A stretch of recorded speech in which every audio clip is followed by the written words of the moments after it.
Estás escuchando Cardiólogos 360. ¿Cómo le va a toda la audiencia de Cardiólogos 360? Estamos comenzando el año, es momento de pedir regalos y así que creo que es una buena ocasión para, como quien dice, reclama tu dispositivo de frecuencia cardíaca, ¿no?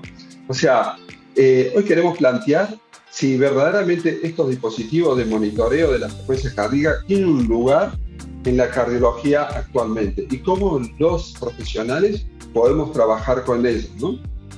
Bueno, antes que nada, comentar que soy el doctor Christian Castel-Zurich, médico cardiólogo, y parte de este super equipo de Cardiólogos 360 que compartimos con María Sanz y el doctor también Rafael Kollmann. ¿Cómo le va, chicos? Bienvenidos una vez más.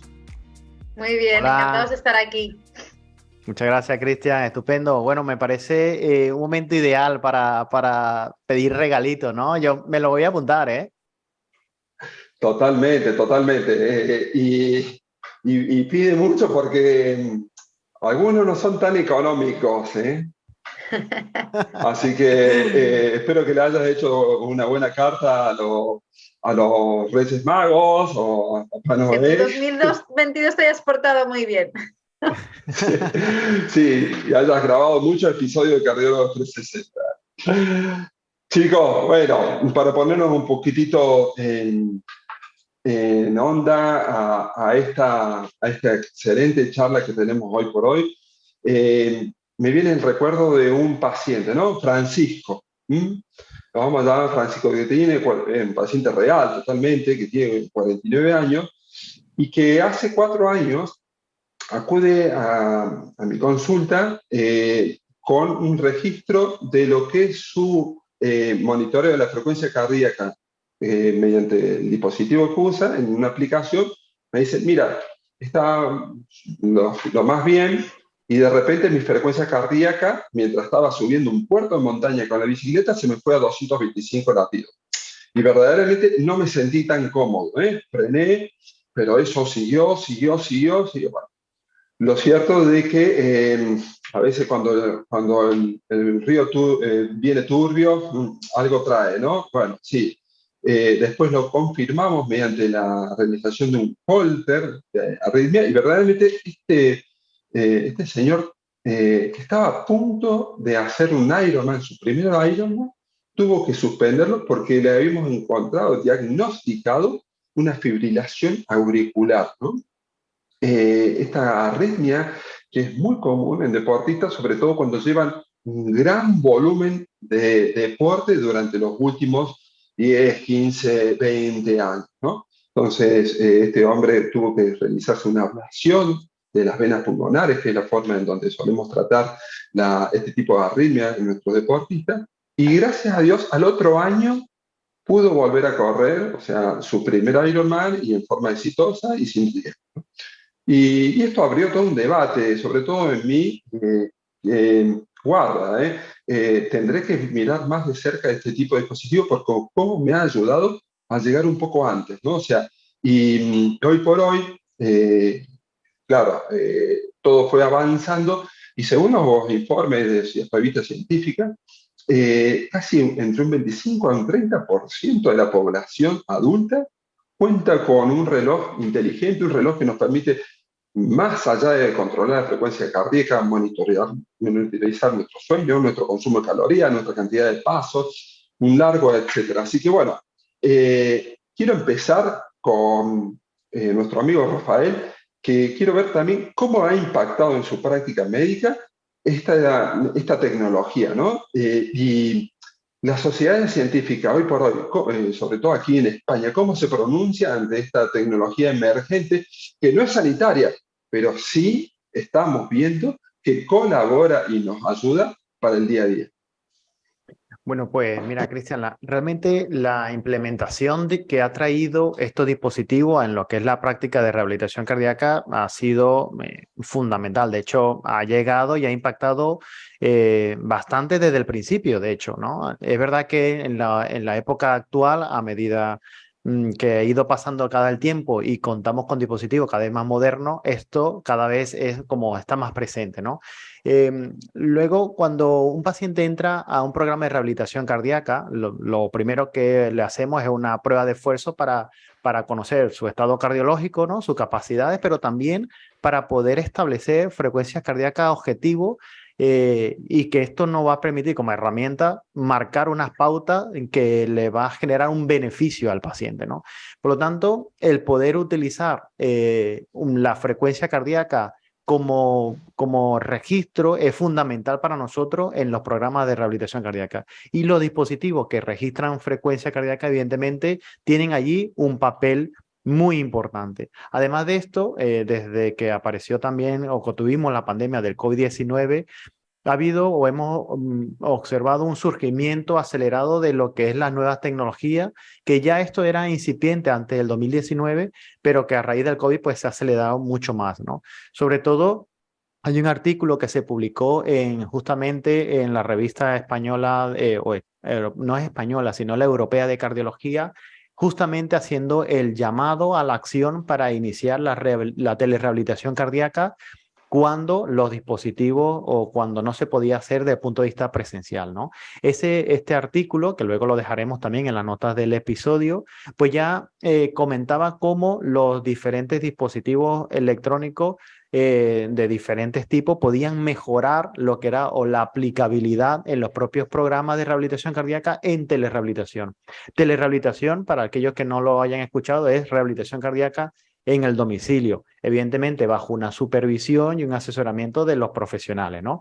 Pues, ¿cómo hacer este proceso de telerehabilitación en casa y cómo registrar diferentes tipos de parámetros para mandárselo a los médicos? Pues justamente el artículo aquí viene a comentar qué dispositivos contamos, ¿no? Y ahí hablaba sobre el smartwatch, sobre smartphone, sobre sensores portátiles, parches, podómetros, en definitiva, toda una gama de dispositivos que están al alcance de los pacientes y en donde podemos obtener diferentes tipos de parámetros, no tan solo la frecuencia cardíaca, sino también el tiempo de sedentarismo, la frecuencia respiratoria, la glucosa en sangre, la geolocalización. Por lo tanto, son una serie de opciones de aplicabilidad que tienen estos dispositivos, que no tan solo es la frecuencia cardíaca. Así que estos dispositivos permiten a la final un abanico de métricas que nos permiten a la final poner en práctica a nuestro paciente y que le puedan ser de gran utilidad.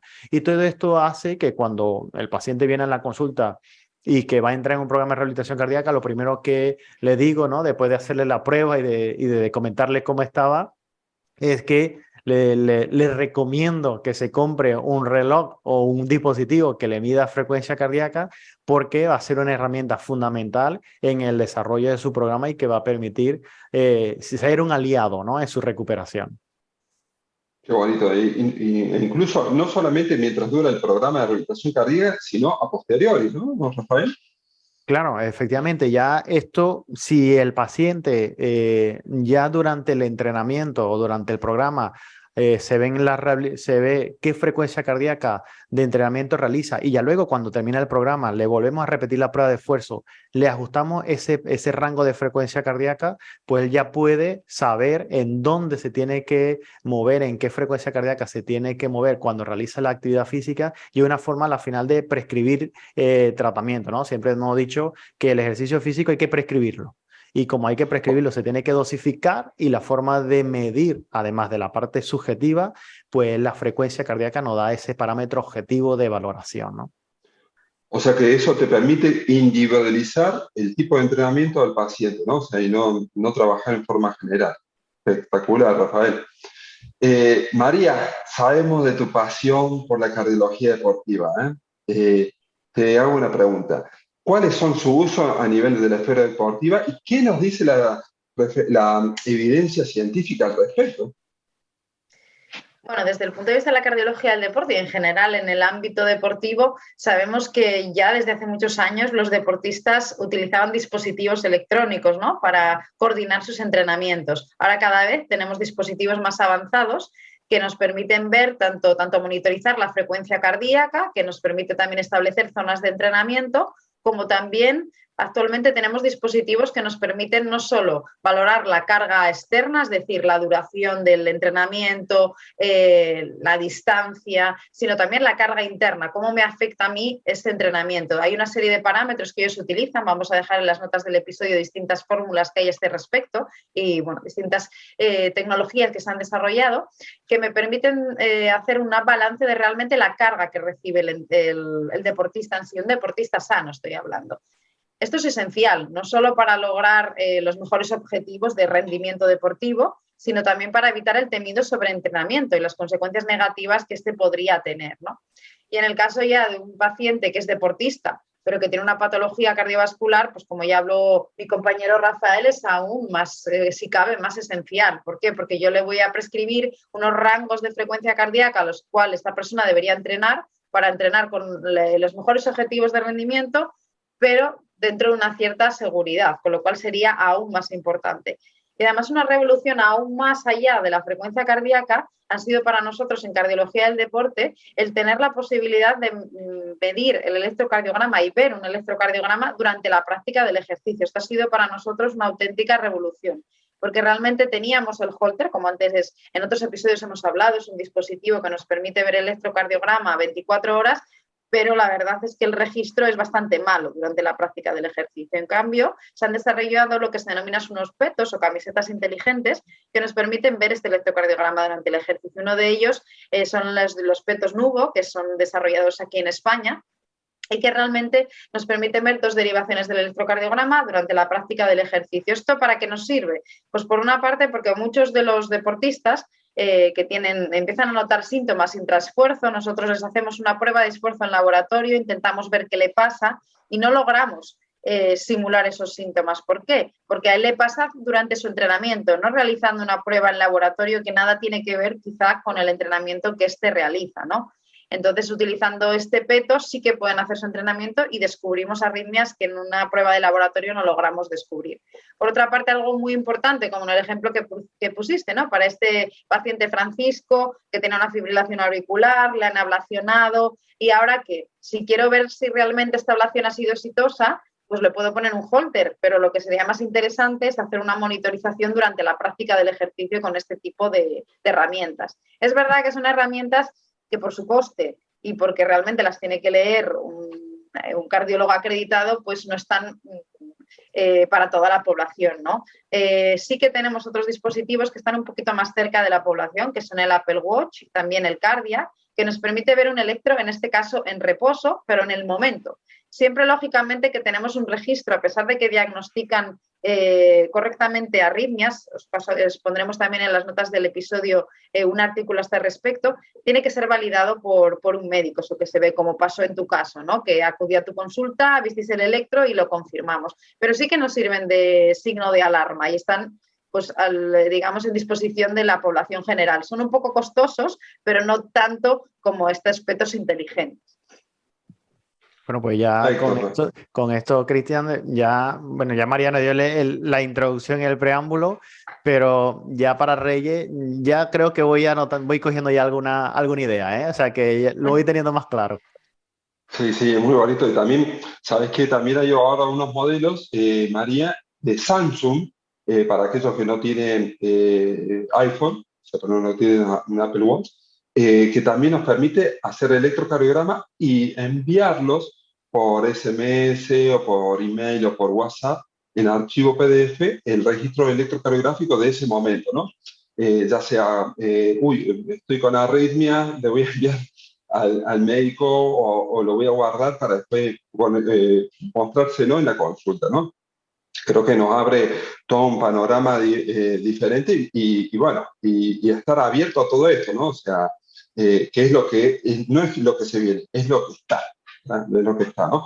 Y mira, para recalcar también, y además de la frecuencia cardíaca, todos estos dispositivos, ¿qué otra información? Usando incluso muchas veces al corazón como esa herramienta que nos va a aportar información, ¿qué otros datos nos pueden ofrecer, ¿no? Y sabemos que, como mencionábamos, el corazón es esa herramienta que nos permite ver cómo está nuestro cuerpo y sobre todo también cómo está nuestro sistema nervioso, ¿no? O sea, este sistema nervioso que ya hemos comentado, pero bueno, que va a depender de esa interacción entre el sistema simpático, que es el que nos acelera el de movimiento, y el parasimpático, el que frena el simpático, el de la relajación, que está en relación también con el cierto tipo de sueño, que está en relación con la digestión, etcétera, ¿no? Entonces, esa interacción entre estos dos sistemas, el corazón nos permite observarlo, nos permite valorar, ¿no? Entonces, ¿y eso cómo lo usamos los médicos? A través de una herramienta que se llama variabilidad de la frecuencia cardíaca. Esa interacción es tan exquisita que hoy por hoy es un parámetro de salud, de pronóstico y de comorbilidades, o sea, de saber si vas a tener más enfermedades o no, y que a mayor variabilidad de la frecuencia cardíaca, que eso lo vamos a tocar como un tema específico, sin duda también en Cardio 360 más adelante, pero quiero que se lleven unas pinceladas que esta herramienta nos puede decir a nivel deportivo, principalmente, si ese día tenemos que entrenar series, si es un momento de entrenar a bajas intensidades para poquitito recuperar, si posiblemente fuera del nivel deportivo, si estamos, como quien dice, con mucho estrés, si esa noche no hemos dormido tan bien, nuestra variabilidad baja, ¿no? Y entonces, claro, nos sitúa todo a nuestro cuerpo en una situación de más vulnerabilidad. O sea, son datos espectaculares que encima podemos ir almacenando día a día y hacer una comparación semanas, meses, sobre todo cuando empezamos a hacer cierto tipo de cambios de hábitos, ¿no?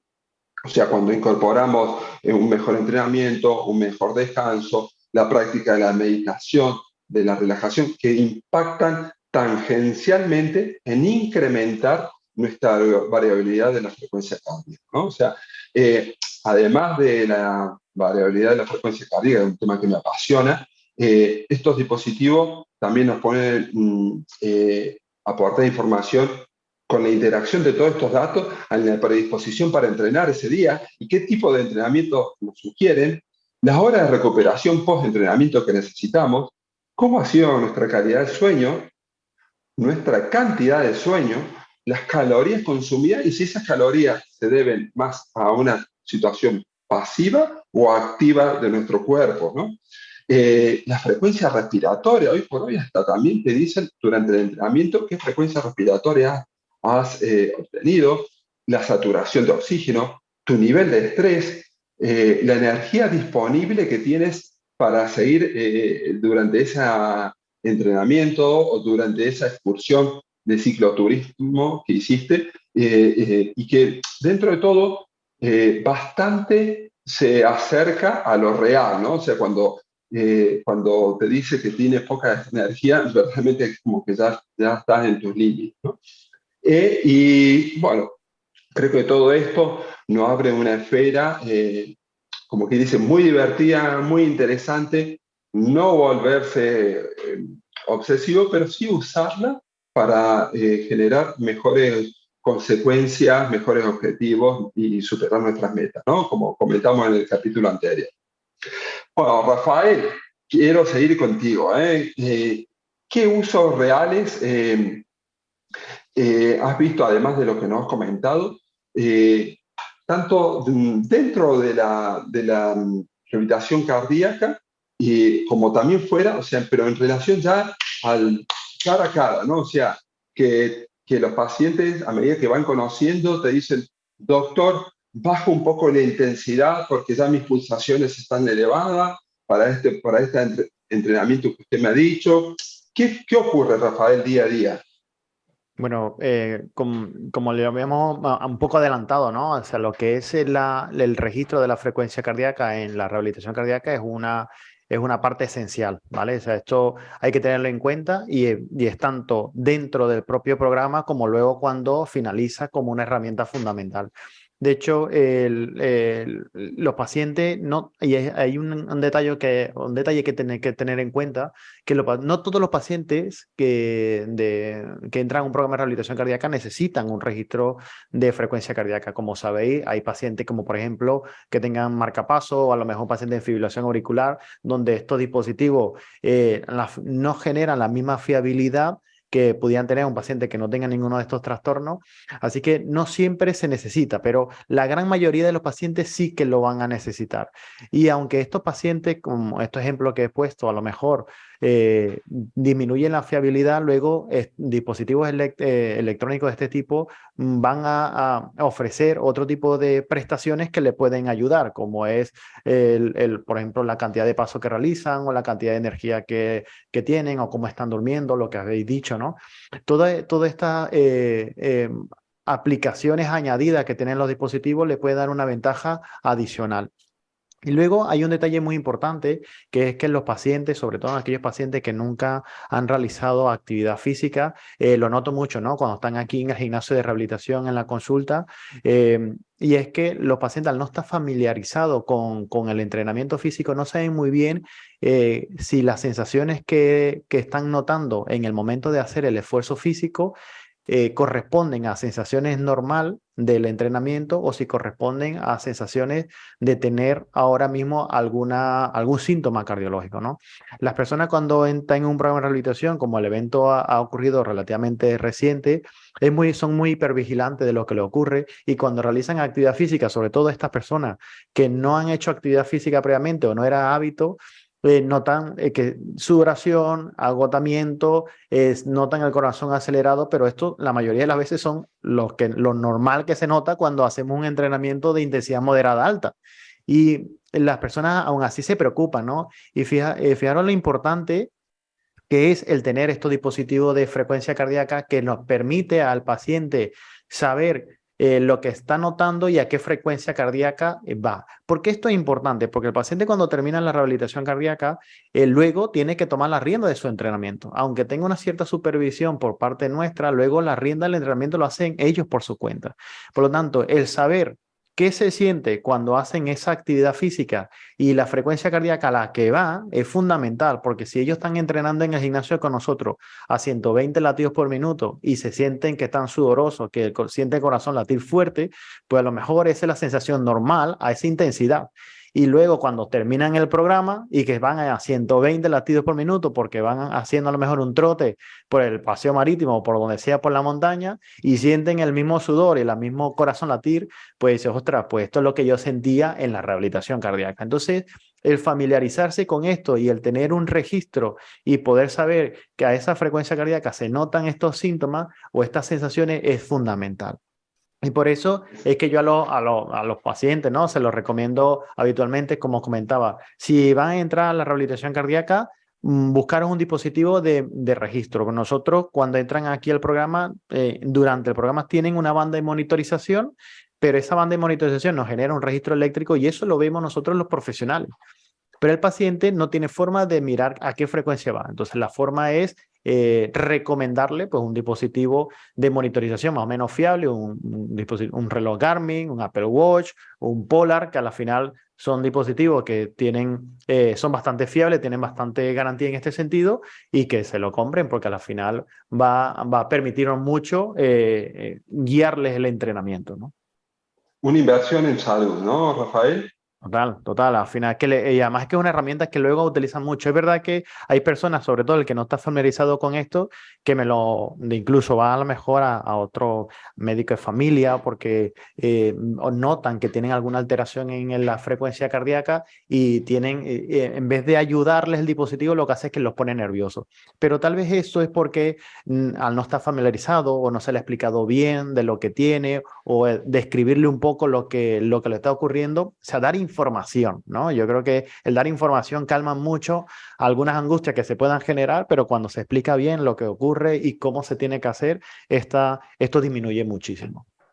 Totalmente, ¿no? O sea, tampoco que eso nos genere, que esa herramienta genere un perjuicio, ¿no? O sea, qué bonito lo que comentabas del derecho a asociar. El otro día quería explicarle a un paciente cómo pasábamos el primer umbral, ¿no? O sea, esto que hacemos en la prueba con análisis de gases respiratorios, la prueba de esfuerzo, ¿no? Y él se dio cuenta que asociaba que cuando llegaba a 95 latidos por minuto, su respiración nasal pasaba a ser por la boca, ¿no? Y que ya a partir de 95, digo, mira, ese es el primer umbral, ¿no? O sea, ese es el momento que tenemos que usar cuando hagamos una especie de entrenamiento para recuperación, ¿no? O sea, o la otra que también utilizas tú mucho, la escala de Borg, ¿no? O sea, escala de esfuerzo percibido y asociarlo a una frecuencia cardíaca, ¿no? También cuando son actividades más dinámicas, ¿no? Para pasar ya a esta pregunta que sinceramente se nos plantea muchas veces, ¿no? O sea, te pongo en contexto, María, aquella pareja, matrimonio, ¿no? Que salen a correr y dice, mi marido está a 120 latidos por minuto y yo 180, los dos estamos igual, hablando mientras corremos, pero él me manda al cardiólogo porque está muy preocupado. Y claro, hacen la fórmula esta para saber el nivel de intensidad a que tienen que llegar para determinado entrenamiento, y cuando hacen el 220 menos la edad, como que la fórmula pone a uno en una zona verde, como quien dice, a otro en una zona roja. ¿Qué pasa con esa fórmula de 220 menos la edad?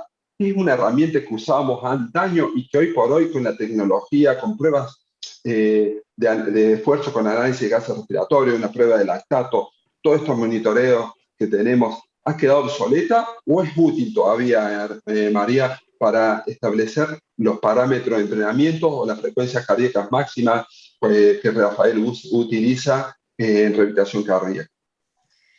Bueno, en mi opinión y por lo que se ha demostrado en los últimos años, la verdad es que esta fórmula es obsoleta.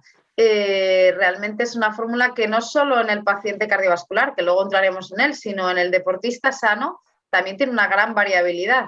Se hace 220 menos la edad, pero en este caso se ha visto que subestima a la persona de edad avanzada y sobreestima en el joven. O sea, se ha visto que estos datos en este sentido. Aparte, tampoco se ha tenido muy en cuenta el género, porque realmente la mayor parte de los estudios derivan de varones en esta fórmula, aunque luego se hagan, digamos, triquiñuelas de adaptación, no se tiene en este sentido. Y además hay que tener en cuenta que una persona que tiene una edad X depende también de su estado físico, de su estado de salud, de qué tipo de entrenamiento hace. Esto va a cambiar su frecuencia cardíaca basal y probablemente su frecuencia cardíaca máxima, ¿no? Y depende del entrenamiento que estemos haciendo también en este sentido. Por ejemplo, como decíamos del sistema nervioso vegetativo, si yo hago mucho volumen de entrenamiento aeróbico, probablemente tenga un sistema vagal más afianzado, con una frecuencia cardíaca basal más baja, y también se tendrá que ajustar las frecuencias de entrenamiento. Además, como decíamos, es esencial tener zonas de entrenamiento, no solo una frecuencia cardíaca máxima que no puedo pasar, que tengo que estar preocupado, no, de las zonas de entrenamiento mías, propias, individuales, que tengo que hacer a través, lógicamente, de una prueba de esfuerzo maximal, y si puede ser con consumo de gases, pues ya más que mejor, ¿no? Para asociar esta frecuencia cardíaca con los umbrales, con un consumo de oxígeno, etcétera. Y ya en un paciente cardiovascular, pues aún más importante, porque estos pacientes no solo tenemos en cuenta la edad, sino que hay pacientes que llevan fármacos que nosotros llamamos frenadores, ¿no? Como pueden ser, seguro que nuestra audiencia los ha escuchado, beta bloqueantes, ¿no? Que nos paran la frecuencia cardíaca y reducen nuestra respuesta de frecuencia cardíaca al ejercicio, con lo cual esta fórmula en este caso, pues aún sería de menor utilidad. O sea que mi mensaje es: haz una prueba de esfuerzo maximal, invierte en esto y a través de eso prescribimos ejercicios, seas o no un paciente con un problema cardíaco. Qué bueno, qué bueno. Y mientras vas comentando todos estos puntos, se me vienen pacientes a la cabeza, ¿no? Y el clásico deportista que en un examen laboral se hace un electrocardiograma y viene a la consulta porque lo mandan que interrumpa el trabajo, que urgentemente se vaya haga ver por un cardiólogo porque su frecuencia cardíaca en reposo es de 42 latidos por minuto.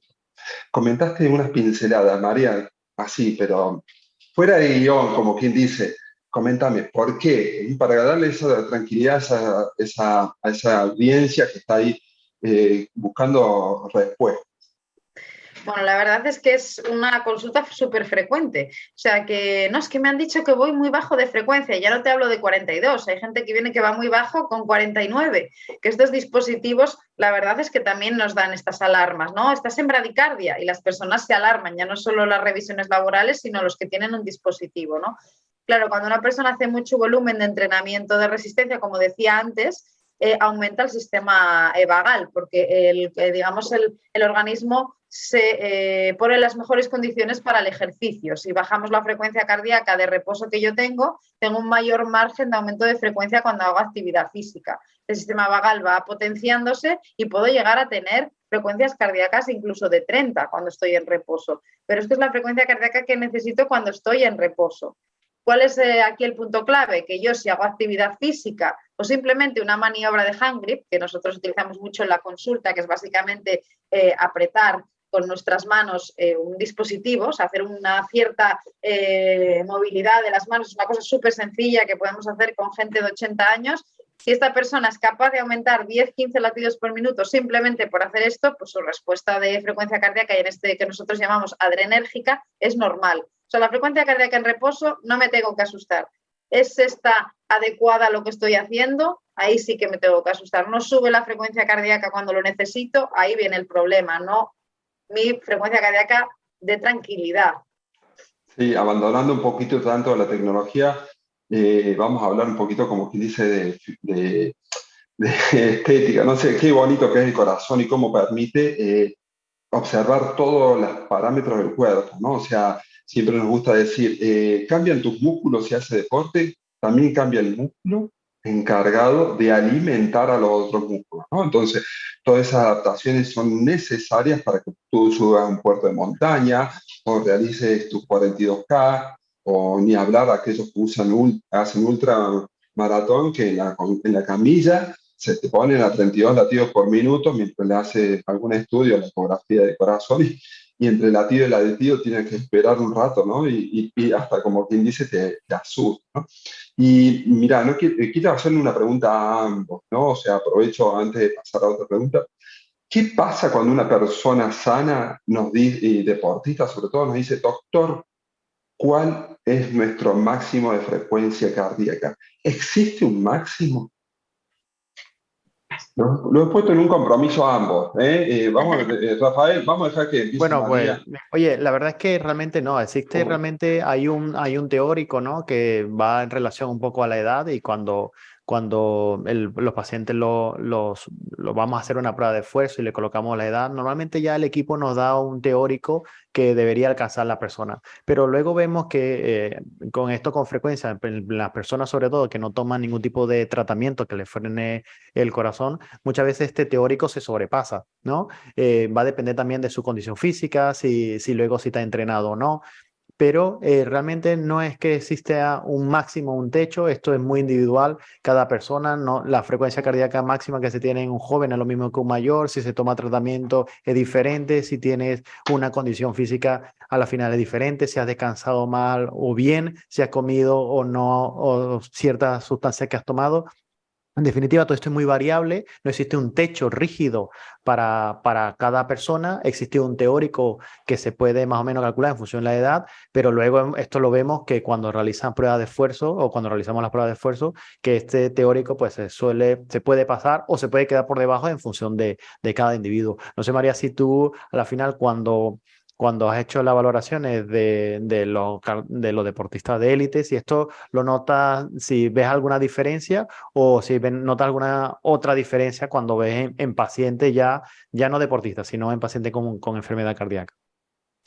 Bueno, y la verdad es que estoy totalmente de acuerdo contigo, es un techo individual. Es verdad que en la gente sana y entrenada tampoco dista muchísimo, ¿no? Del máximo teórico por la edad. Puede distar, pues eso, 10, 15 latidos, pero claro, eso es muy importante para prescribir ejercicios, aunque no parezca que haya mucha diferencia en un 2, 3%, 4%, para alguien que quiere hacer un objetivo de entrenamiento. No solo es importante el techo, que muchos pacientes no vienen, sobre todo de deportistas amateur, doctora, me paso a 105% de lo que me pone el reloj. ¿Hasta dónde puedo llegar? Pues es que realmente para eso necesitamos hacer esta prueba de esfuerzo maximal, ver su techo Y si no tiene ninguna patología, pues que pase del 85%, que a veces les va dando una alarma al dispositivo, no pasa nada. También es importante qué objetivo tiene. Si yo tengo un objetivo de hacer una maratón, probablemente entrenar siempre, eso por encima del 85%, no me va a ser útil, porque lógicamente es un ejercicio de larga distancia. Tendremos que cambiar ejercicios, dependiendo un poco del entrenamiento que queramos hacer. Si es un entrenamiento HIIT, pues será un objetivo de frecuencia. Si es un entrenamiento de baja, moderada intensidad, será otro. Y por tanto tenemos que quitar esa mente de alarma. Otra cosa es el ejemplo que nos ponía Cristian, ¿no? Un paciente que de repente está a 140 latidos por minuto y ¡pum!, estoy a 225. Es muy diferente este salto de frecuencia cardíaca, que claramente algo está pasando ahí, que voy a 140, 150, 160 y me pongo a 180 cuando en realidad por mi edad me tocaría ir a 170, ¿no? Yo creo que ahí está la clave.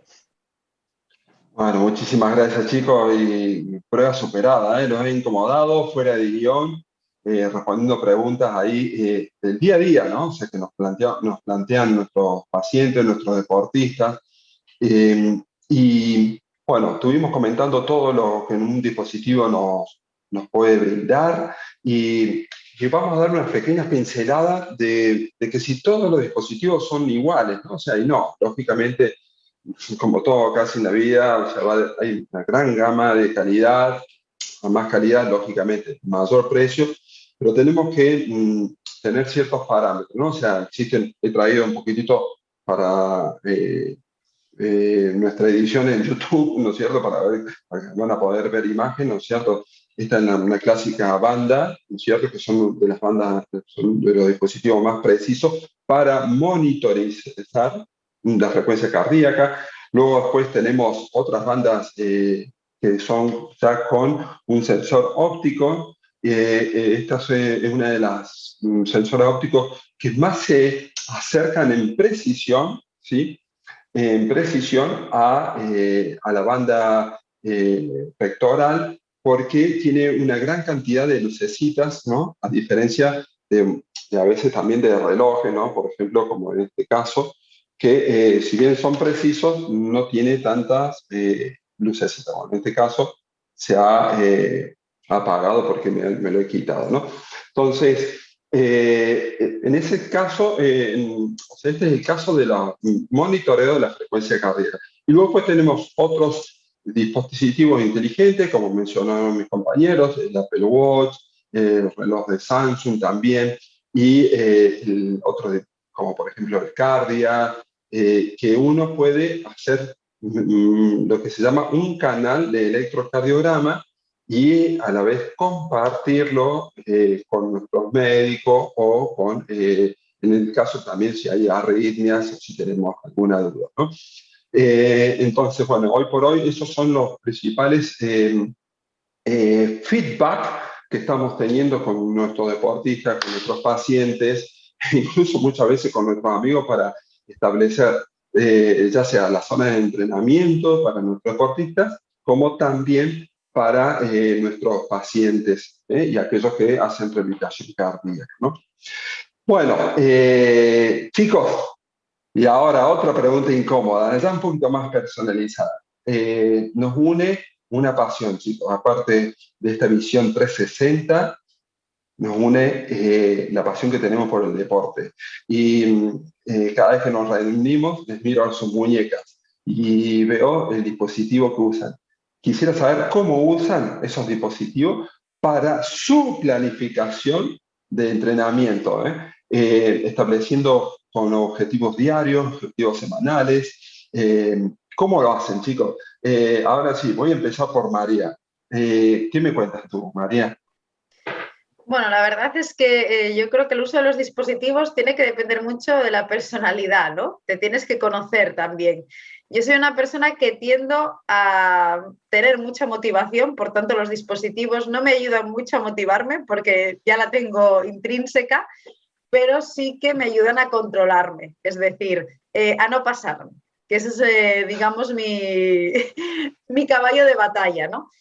Para mí me sirve mucho para ver la carga interna, o sea, es decir, ver realmente cómo ha impactado este entrenamiento en mi día a día, porque como comentábamos previamente, va a depender mucho de cuánto hayas dormido, de cuánto has trabajado, de si has tenido que tomar 3 cafés en vez de los 2 que nos gustaría tomar, la alimentación, si he salido a cenar y he tomado una copa de vino el día anterior. Por tanto, para mí es importante también como decir, bueno, María, mira cómo estás esta semana y reprográmate la siguiente si hay que hacer algún cambio. O sea, me sirve más, como llamo yo, de pepito grillo, no tanto motivacional, sino de limitación o reprogramación.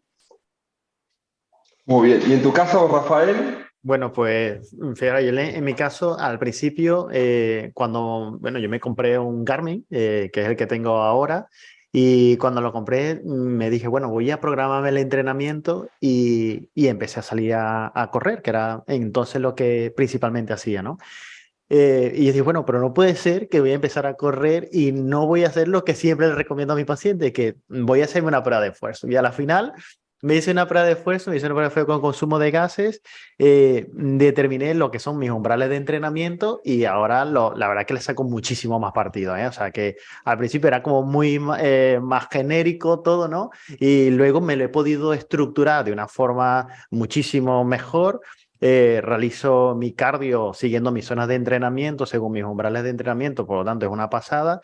Y ya luego, es verdad que sobre todo yo me coloco, hago el entrenamiento con una banda torácica, sobre todo cuando voy a correr, pero luego cuando hago el entrenamiento de fuerza, ya no me hace falta la banda torácica porque con solamente el dispositivo de muñeca es suficiente para que me dé una frecuencia cardíaca y que sea fiable. Al no movilizar tanto el brazo, pues me da una fiabilidad bastante el reloj. Por lo tanto, lo hago muy bien. Y la otra cosa que luego me da mucha utilidad, mucho margen de juego, es cuando estoy en la consulta, ¿no? Estamos en la consulta y estamos, no sé, 8 horas sentados, bien, en consulta. Y esto, el dispositivo, pues me da un recordatorio que lo utilizo mucho. El reloj me vibra cuando ya tengo muchas horas sentado y lo que hago, y esto lo doy un pequeño truco a ustedes dos, no sé si lo realicé yo o no, pero yo entre consulta, a lo mejor sale el paciente de la consulta y el dispositivo me haga una alarma, ¿no? De, tiene mucho tiempo sentado.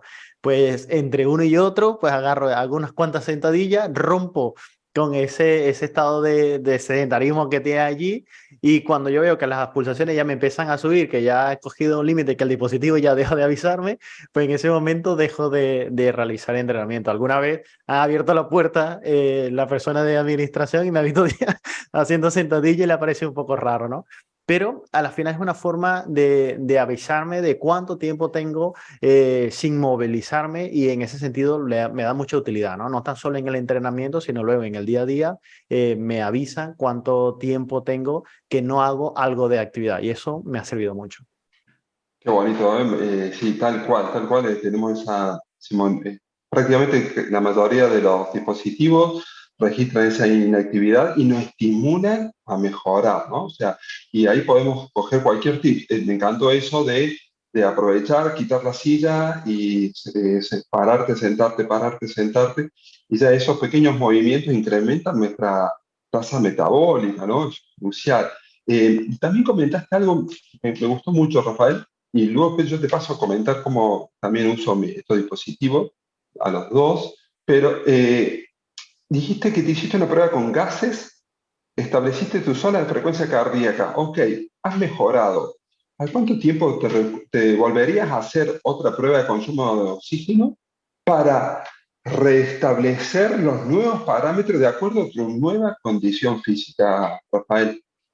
Bueno, pues mira, eso la verdad es que lo vemos no tan solo en las personas, en los deportistas o en las personas que no tienen una enfermedad cardíaca, como también en el que la tiene.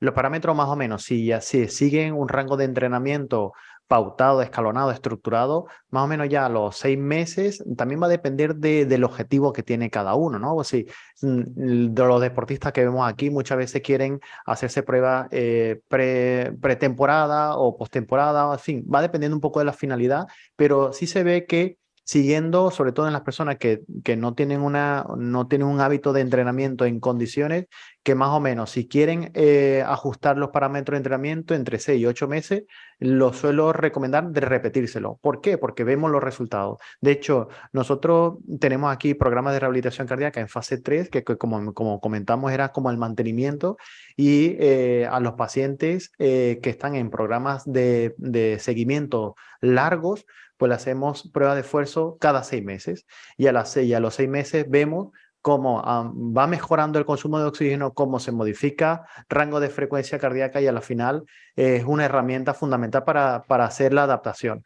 Pero yo creo que en la respuesta va a depender mucho de qué objetivo buscamos, ¿no? Si buscamos un objetivo de mejorar ciertos parámetros, evidentemente una estructural entrenamiento basado en una herramienta objetiva será lo ideal. Si tenemos a lo mejor es un mantenimiento y lo que queremos es solamente tener una idea, pues a lo mejor podemos prolongar mucho más esta prueba, ¿no?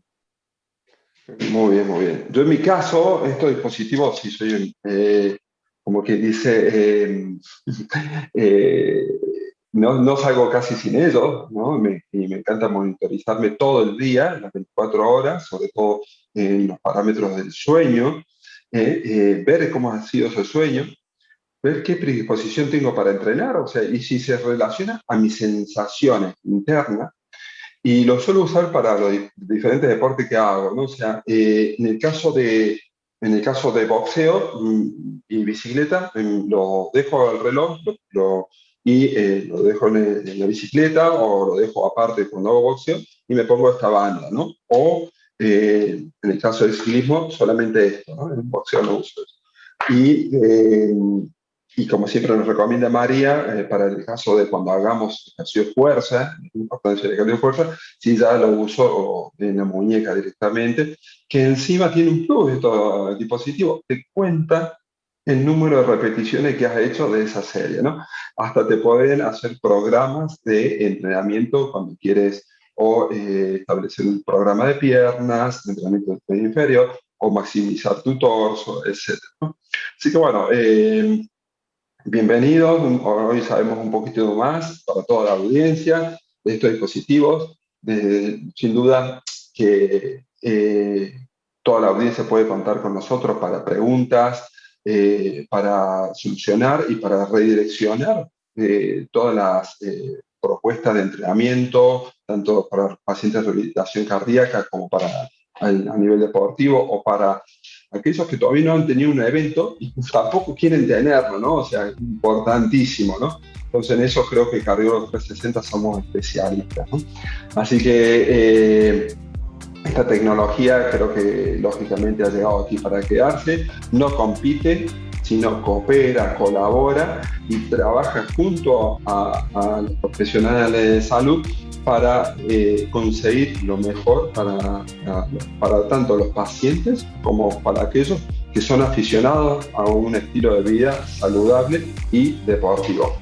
Así que, amigos, Rafael, sabemos que siempre te gusta cerrar un poquitito los episodios con la invitación para el próximo episodio, que será aquí Bueno, pues en 15 días, en 2 semanas, estaremos nuevamente en Cardiólogo 360.